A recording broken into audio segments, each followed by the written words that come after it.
হ্যাঁ গো, বাইরে যা বৃষ্টি হচ্ছে তাতে মনে হচ্ছে গ্রামে এবার বন্যা হবে। কি গো, চুপ করে আছো যে, কথা বলছো না কেন? কি আর বলবো গিন্নি, আমিও তো সারাদিন সেই চিন্তাতেই আছি। যাও একটু কর্ম করে খাচ্ছিলাম, যদি বন্যা হয় এই তখন তো মনে হচ্ছে সেটাও কপালে জুটবে না। আচ্ছা, অত চিন্তা করো না তো, যা হবে দেখা যাবে। জাহানারার কথায় এবার গফুর মিয়ার চোখে পানি চলে এলো। সে চোখ মুছতে মুছতে বলল, হায় আল্লাহ, এ তুমি আমাদের কোন বিপদে ফেললে। বাবা, ও বাবা, তুমি কাঁদছো কেন? ওই কাচ্ছি রে মা। না না, আমি কাচ্ছি না। বেশ, তাহলে আমায় একটা কলার ভেলা বানিয়ে দাও না। সে কি রে, কলার ভেলা? সে দিয়ে তুই আবার কি করবি? কি আর করব, বন্যা হলে সেই কলার ভেলা দিয়ে এদিক সেদিক যাব। দেখো তো মেয়ের কাণ্ড, কোথায় আমরা বন্যা নিয়ে ভয় পাচ্ছি আর মেয়ে আছে কলার ভেলা নিয়ে। হাসছো কেন? আমি তো ভালো কথাই বললাম। দাও না বাবা, ও বাবা, দাও না। মেয়ের আবদারে এবার গফুর মিয়া বলল, আজ কাজ থেকে ফেরার সময় দুটো কলা গাছ কেটে নিয়ে আসবো, সেটা দিয়ে তোকে ভেলা বানিয়ে দেব, কেমন? গফুর মিয়ার কথায় সাদিয়া খুশিতে নাচতে লাগলো আর বলল, কি মজা, কি মজা, কি মজা হয়েছে। যা, এবার ঘরে যা। হ্যাঁ গো, আমাকেও ছাতিটা দাও, দেখি বাইরে থেকে কাজ সেরে আসি। এই বলে গফুর মিয়া ছাতি নিয়ে বাজারের দিকে রওনা হলো।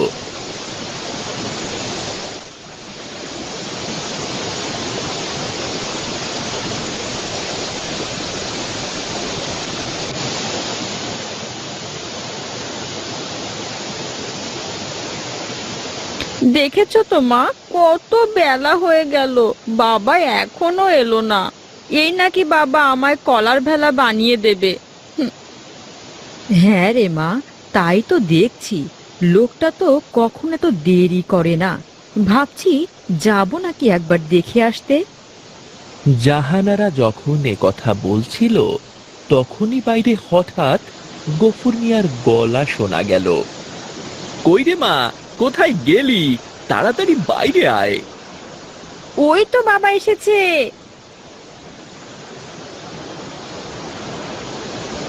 সাদিয়া বারান্দায় আসতেই দেখলো গফুর মিয়া দুটো বড় বড় কলা গাছ কেটে এনেছে। এই দেখে সাদিয়া খুশি হয়ে বলল, কি মজা, কি মজা, ওই তো বাবা কলা গাছ কেটে এনেছে। এবার বাবা আমায় কলার ভেলা বানিয়ে দেবে, কি মজা। কি গো, তোমার আজ আসতে তো দেরি হলো যে? হ্যাঁ গো, মেয়েটা সকালবেলা এত করে বলল, তাই তো ওর জন্য কলা গাছ কেটে আনলাম। ওগুলো কাটতেই দেরি হয়ে গেল আর কি। সত্যি বাপু, তুমি পারো বটে। মেয়ে যা বলবে তাই তোমায় করতে হবে। কি করব বলো, আমার তো মোটে ওই একটাই মেয়ে। হয়েছে হয়েছে, ওগুলো রেখে এবার খেতে আসো দেখি। মেয়েটাও তোমার জন্য না খেয়ে আছে। এই বলে জাহানারা সেখান থেকে চলে গেল।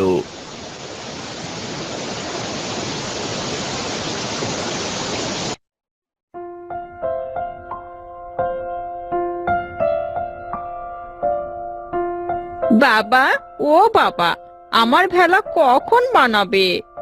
বাবা, ও বাবা, আমার ভেলা কখন বানাবে বাবা? এত কথা না বলে খা দেখি। নিজের চিন্তায় মরে যাচ্ছি, আর ও আছে ওর ভেলা নিয়ে। শুধু শুধু মেয়েটাকে বকো না তো। মারে, তুই খেয়ে নে, খাওয়া দাওয়া শেষ করেই আমরা ভেলা বানাবো। এই বলে সবাই খাওয়া শেষ করলো। এরপর গফুর মিয়া কলা গাছ দিয়ে ভেলা বানাতে লাগলো। বাবা, বাবা, আর কতক্ষণ লাগবে ভেলা বানাতে? এই তো রে মা, হয়েই গেছে। আকাশে যা মেঘ জমেছে, মনে হচ্ছে খুব করে বৃষ্টি হবে। হ্যাঁ বাবা, তুমি তাড়াতাড়ি কাজ সারো।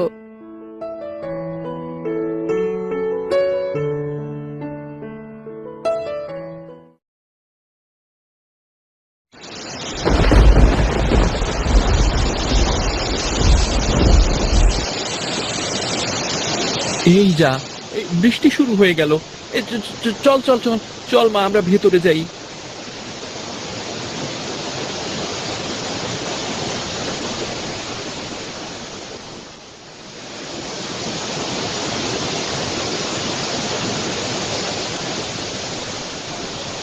হায় আল্লাহ, এই বৃষ্টি যদি না থামে তাহলে তো বন্যা হয়ে যাবে।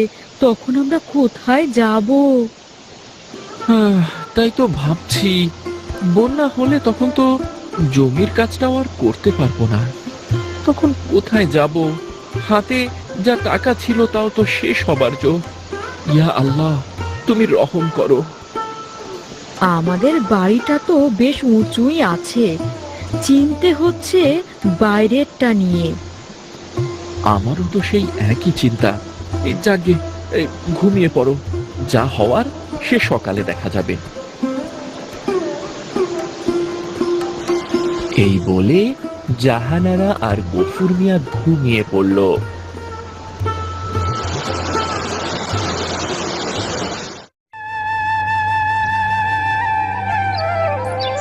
পরদিন সকালে ঘুম ভাঙতেই জাহানারা দেখলো বাড়ির চারপাশ বন্যার পানিতে থই থই করছে। হায় হায় হায় হায়, যা ভেবেছিলাম তাই তো সত্যি হয়ে গেল। ওগো, কোথায় গেলে? তাড়াতাড়ি একবার বাইরে এসো। জাহানারা ডাক শুনে গফুর মিয়া বাইরে এসে বলল, কি গো, এই সকাল সকাল এত হাঁক ডাক ছাড়? এ কি, এ তো দেখছি সত্যি সত্যি বন্যার পানিতে চারপাশ থই থই করছে। হ্যাঁ, আর যেরকম বৃষ্টি হচ্ছে, মনে তো হচ্ছে না এই বন্যা সহজে যাবে। এবার কি হবে তাহলে? মেয়েটাকে নিয়ে কোথায় যাব আমরা? জাহানারার কথায় গফুর মিয়া কাঁদতে লাগলো আর বলল, হায় হায় রে, এ আমার সংসারের কি সর্বনাশ হলো। এবার আমি কি করব? কি করে সংসারের হাল ধরবো? সারা গ্রাম তো পানিতে ডুবে গেছে। কে দেবে আমায় জমির কাজ? ও বাবা, বাবা কেঁদো না বাবা, দেখো আল্লাহ নিশ্চয় একটা ব্যবস্থা করবেন। হ্যাঁ গো, মেয়ে তো ঠিকই বলেছে, ভেঙে পড়লে তো চলবে না। আমার কাছে অবশ্য কিছু টাকা জমানো আছে, কিন্তু ওই টাকা তো বেশি দিন চলবে না। আচ্ছা বাবা, ওই টাকা দিয়ে আমরা যদি কোনো ব্যবসা করি, আমার ভেলাই করবে।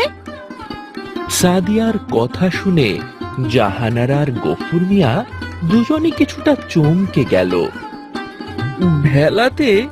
কিন্তু ভেলাতে কি করব?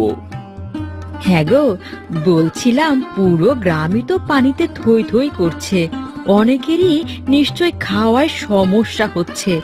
আচ্ছা, আমরা যদি এই ভেলাতে করে একটা ভাসমান হোটেল খুলি তাহলে কেমন হয়? জাহানারার কথা শুনে গফুর মিয়া অবাক হয়ে বলল, বলছো কি, হোটেল? হ্যাঁ গো, আমি না হয় বাড়িতে রান্না করব, সেগুলো তুমি ভেলায় করে বাড়ি বাড়ি বেচবে। কি গো, কিছু বলছো না যে? হ্যাঁ বাবা, এটা কিন্তু মা ভালোই বলেছে। কিন্তু ওগো, আর কিন্তু কিন্তু করো না, একটা কিছু তো করতেই হবে। দেখো না, এটা করে যদি কদিন সামাল দেওয়া যায়। জাহানারার কথা শুনে গফুর মিয়া চিন্তায় পড়ে গেল। তাকে চুপ থাকতে দেখে সাদিয়া বলল, কি গো বাবা, চুপ করে আছো কেন? কিছু বলো। বেশ, তোরা যখন বলছিস, একটা চেষ্টা তো করা যেতেই পারে। দাও গিন্নি, তোমার টাকাগুলো দাও, দেখি ভেলায় করে বাজার সদাই করে আনি। কি মজা কি মজা, বাবা আমিও যাব তোমার সঙ্গে। আচ্ছা মা, চল। এরপর গফুর মিয়া আর সাদিয়া মিলে বাজার সদাই করে আনলো।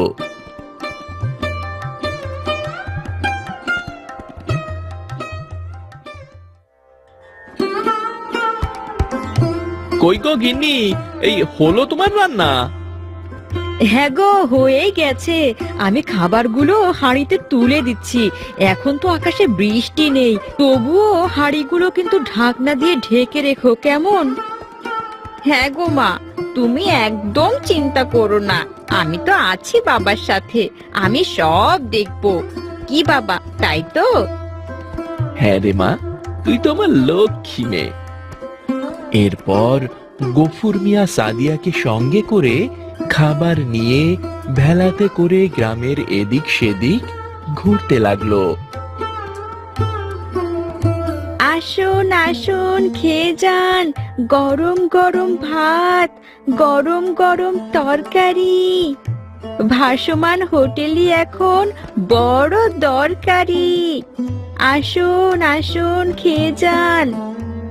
কই রে মা, কোনো বিক্রি তো হলো না।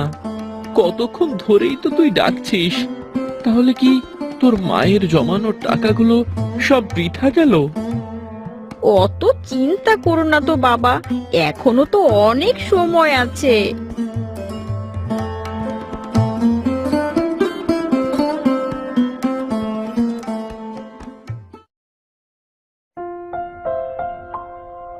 কি গো মোশাররফ চাচা, খাবে নাকি গরম ভাত?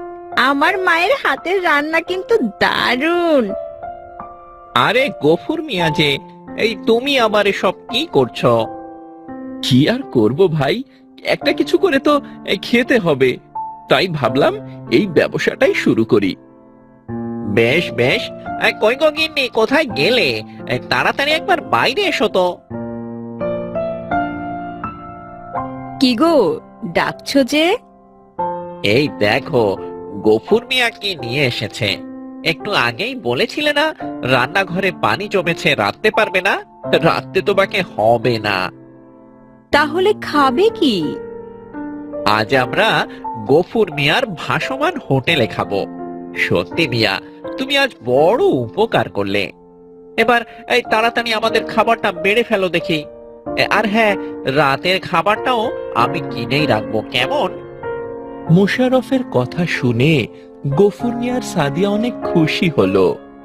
এরপর মোশাররফ ও তার বউ লায়লাকে খাবার বেড়ে দিল। আলহামদুলিল্লাহ, ভাবির রান্না তো দেখছি আসলেই চমৎকার। ওগো, আমি কিন্তু বৃষ্টির কদিন রাঁধতে পারবো না। কিরে সাদিয়া, রোজ রোজ সময় মতো খাবারটা দিয়ে যাবি তো? হ্যাঁ চাচি, তুমি একদম চিন্তা করো না। সত্যি গফুর মিয়া, তোমার মাথায় অনেক বুদ্ধি। এই বন্যায় অনেকে তো ঠিকঠাক রান্না করে খেতে পারছে না। আমি সবাইকে তোমার হোটেলের কথা বলবো, কেমন? আর এই ধরো তোমার টাকা। সত্যি ভাই, বড় উপকার করলে তুমি। এবার আসি তাহলে।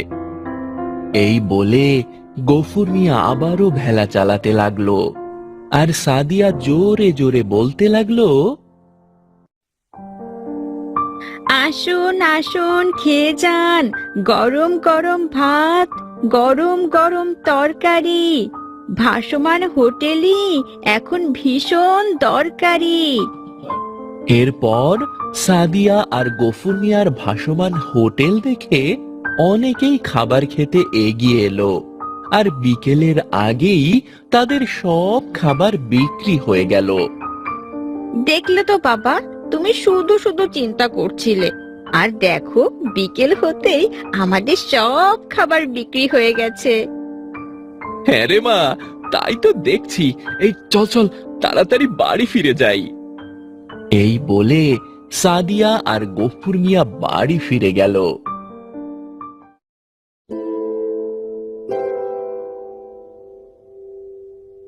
আরে, এত তাড়াতাড়ি ফিরে এলে যে, খাবার বিক্রি হয়নি? না গো মা, সব খাবার বিক্রি হয়ে গেছে। সাদিয়ার কথা শুনে জাহানারা অনেক খুশি হলো। বলিস কি রে মা? হ্যাঁ গো গিন্নি, মেয়ে ঠিক কথাই বলছে। আজ তোমার জমানো টাকাগুলো খুব উপকারে এলো। এজন্যই বোধহয় মানুষ বলে জমানো টাকাই ভবিষ্যতের বিপদে কাজে লাগে। আর আমার ভেলা, ওটার কথাও বলো বাবা। হ্যাঁ রে মা, ওটাই তো আসল।